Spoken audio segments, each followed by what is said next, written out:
Hi, I'm John Ellis, and today I want to talk about revival.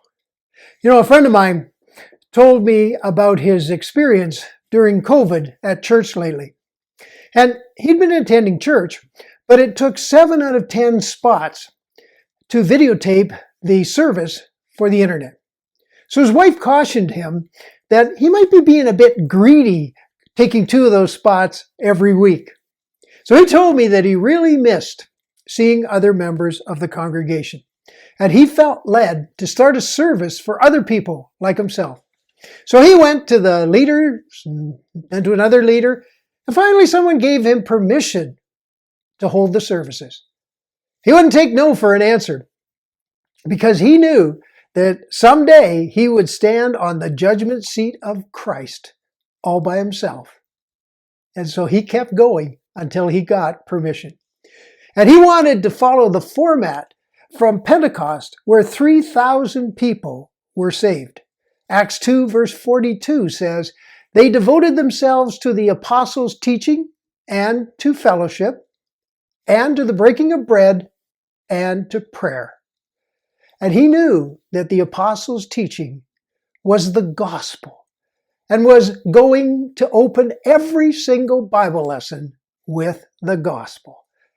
John 3:16 says, "For God so loved the world that he gave his one and only Son, that whoever believes in him shall not perish, but have eternal life."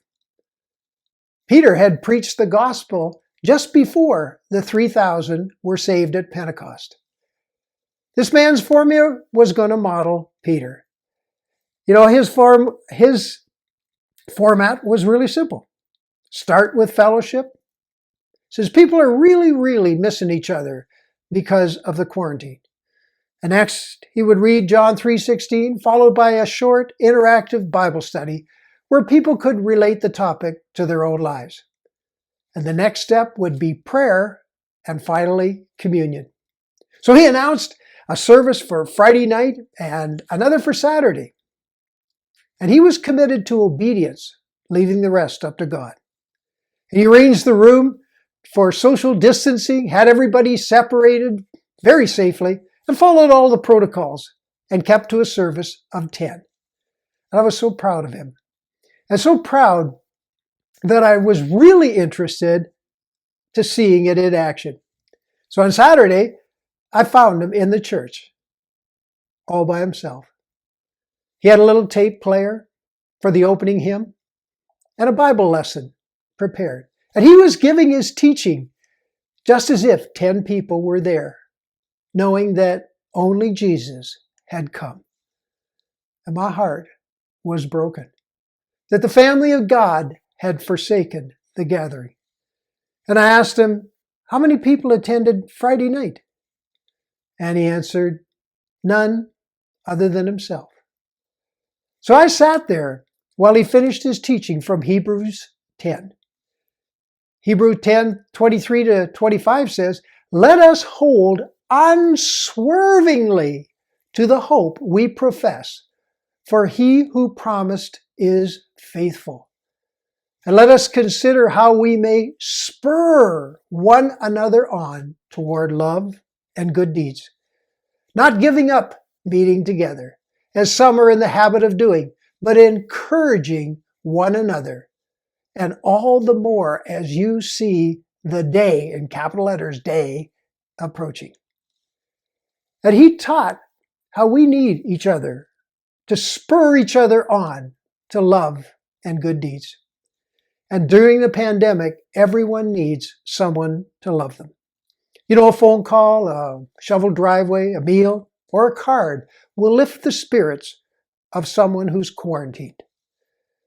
He offered me one of these 10 little muffins that he had personally baked for his guests.